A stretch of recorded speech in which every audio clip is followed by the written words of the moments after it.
एक बार की बात है, एक छोटे से गांव में रोहन नाम का एक लड़का रहता था। वह अपने परिवार के साथ रहते थे और उनके छोटे से खेत को चलाने में उनकी मदद करते थे। रोहन का सपना था दुनिया देखना और दूर दूर की जगहों की सैर करना।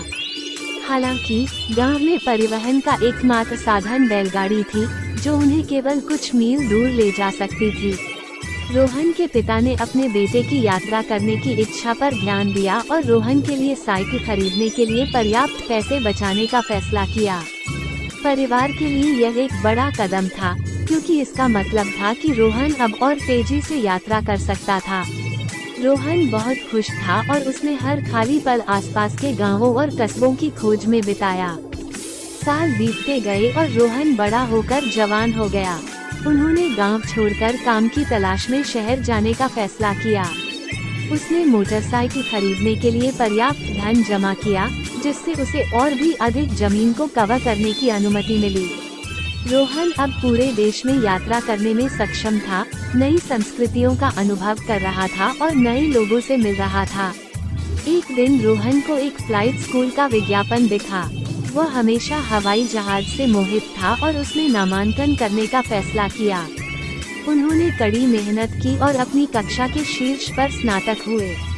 रोहन अब एक पायलट था और दुनिया में कहीं भी जा सकता था। नारियल का नाम सुनते ही ईश्वर की पूजा का ध्यान मन में बरबस आ जाता है। वैसे तो नारियल महज एक फल है, लेकिन ये फल अपना पौराणिक महत्व भी रखता है। नारियल का वानस्पतिक नाम कोकोस नूकीफेरा है। नारियल धार्मिक अनुष्ठानों, पूजा आदि में बहुत उपयोगी है। पम बंगाल में नारियल को नारिकेल कहते हैं। नारियल का वृक्ष केरल, पम बंगाल, उड़ीसा, महाराष्ट्र और गोवा के तटीय क्षेत्रों में पाया जाता है। हिंदू पौराणिक ग्रंथों के अनुसार नारियल की पृथ्वी पर उत्पत्ति का श्रेय ऋषि विश्वामित्र को जाता है। एक बार राजा सत्यव्रत की इच्छा हुई कि वो पृथ्वी लोक से स्वर्गलोक जाएं।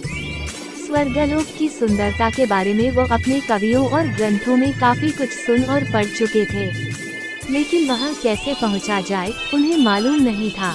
समय बीतता गया। कुछ वर्षों बाद ऋषि विश्वामित्र तपस्या के लिए जब घर से दूर गए, तब उनके आश्रम की जिम्मेदारी राजा सत्यव्रत ने संभाली। कुछ समय बाद ऋषि लौट कर आए और राजा सत्यव्रत को आश्रम की देख रेख के लिए धन्यवाद कहा। उन्होंने राजा से वर देने का वचन दिया। राजा को अपनी भूली बिसरी याद वापस याद आ गई। राजा बोले, मुनिवर मुझे स्वर्गलोक जाने का वरदान दीजिए। ऋषि विश्वामित्र ने अपने तप से अर्जित शक्तियों से धरती से आसमान तक स्वर्ग के लिए मार्ग बनाया। राजा उस मार्ग पर चलते हुए स्वर्ग लोक पहुँचने वाले ही थे कि देवराज इंद्र ने उन्हें पीछे की ओर धकेल दिया। राजा सत्यव्रत पृथ्वी पर आ गिरे। उन्होंने अपनी आप बीती ऋषि विश्वामित्र को सुनाई।